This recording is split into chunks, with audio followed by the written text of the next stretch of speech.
सिया को एक भूली हुई आत्मा की तलाश में भेजा जाएगा जो छाया लोक की पहली रानी थी, लेकिन अब बगावत कर चुकी है। वह आत्मा ही बताएगी कि क्या कोई इंसान इस लोक से बचकर जा सकता है या नहीं। महल के उस हिस्से में अब तक कोई नहीं गया था जहां रेवान सिया को ले जा रहा था। गलियारों में अब न तो दिए थे न रोशनी, सिर्फ दीवारों में से आती धीमी धुन थी, जैसे कोई लोरी गा रहा हो, लेकिन शब्द पहचान में नहीं आ रहे थे। ये कहाँ ले जा रहे हो मुझे? सिया ने डरते हुए पूछा। उसके पास, रेवान ने उत्तर दिया। किसके? जिसने मुझसे पहले इस लोक की रानी बनने का प्रस्ताव ठुकराया और अब भूल दी गई है। वे एक गोल कुएं के किनारे पहुंचे, लेकिन ये कुआं नीचे नहीं जाता था बल्कि ऊपर की ओर खुलता था। रेवान ने हाथ फैलाया और एक सीढ़ी बन गई, हवा में तैरती काले पत्थरों से बनी हुई।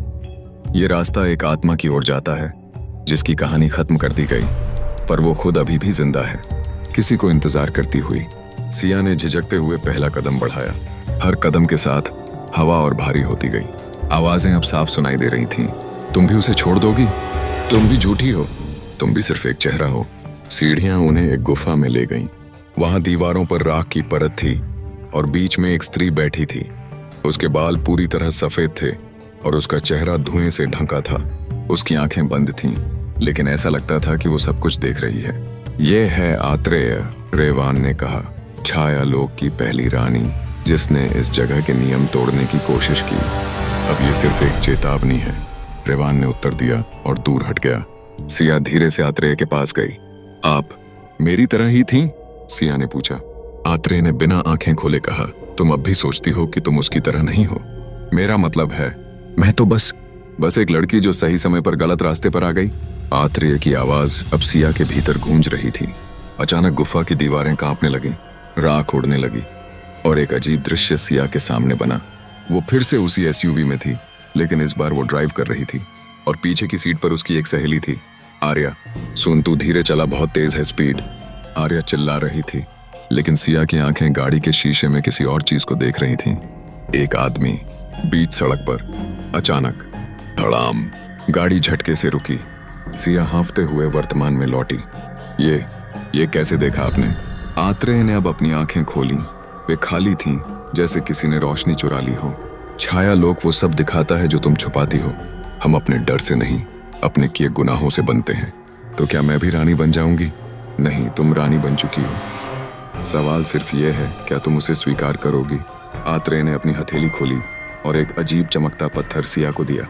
ये मूल छाया है, इससे तुम अपने आप को पहचान सकोगी। लेकिन सावधान रहना, अब से हर परछाई तुम्हारा रूप ले सकेगी। क्या? अब तुम खुद से भी भरोसा नहीं कर पाओगी। छाया लोक का अगला हिस्सा एक भ्रम है, धोखे का द्वार, जहां तुम्हारी सबसे बड़ी परछाई तुम ही बन जाएगी। सिया ने पत्थर लिया और पीछे मुड़कर देखा। रेवान अब वहां नहीं था। आत्रेय ने धीरे से कहा, वो तुम्हें यहाँ लाया तो है, लेकिन अब से तुम्हारी यात्रा अकेली है। पर मैं यहाँ से बाहर जाना चाहती हूँ, वापस इंसानी दुनिया में। हर आत्मा यही चाहती है, लेकिन सिर्फ वही जा सकता है जो खुद को मारने का साहस रखे। क्या? सिया पीछे हट गई। तुम्हें अपनी सबसे गहरी परछाई का सामना करना होगा और उसे हराकर खुद को मुक्त करना होगा, वरना तुम भी मेरी तरह भूल दी जाओगी।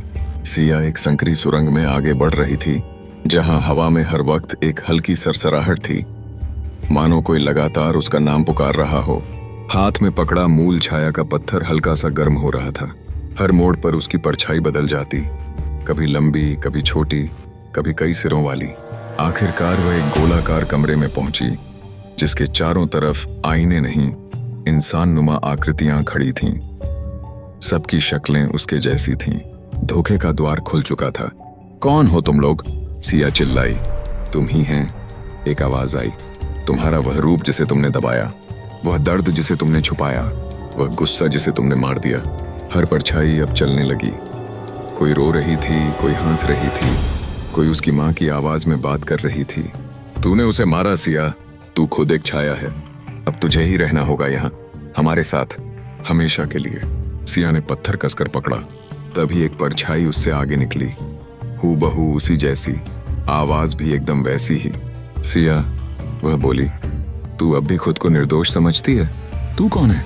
मैं वही सिया हूँ जो उस रात गाड़ी चला रही थी, जिसने रोका नहीं, जिसने देखा भी नहीं कि आर्या जिंदा थी या नहीं। सिया कांपने लगी। मुझे नहीं पता था, अब पता चलेगा। परछाई ने झपट्टा मारा। कमरे में अंधेरा छा गया। दो सियाएं, दोनों हूबहू एक जैसी, एक दूसरे से भिड़ गईं। एक ने कहा, मैं जीना चाहती हूँ। दूसरी बोली, तू मर चुकी है, अब सिर्फ मैं रहूंगी। लड़ाई सिर्फ हाथों से नहीं हो रही थी, ये एक दिमागी युद्ध था। सिया को वो हर गलती याद दिलाई जा रही थी जिसे उसने कभी नजरअंदाज किया। हर थप्पड़ के साथ एक स्मृति उभरती, हर घूंसे के साथ एक पछतावा। तभी सिया को याद आया, आत्रेय ने क्या कहा था, अपने आप को मारने का साहस रखो। सिया ने पत्थर को कसकर पकड़ा और अपनी ही छाती की ओर बढ़ाया। अगर मरने से मेरा सच जिंदा रहेगा तो मैं तैयार हूं। उसने पत्थर अपने सीने में घुसा दिया। अचानक हर परछाई चीख उठी।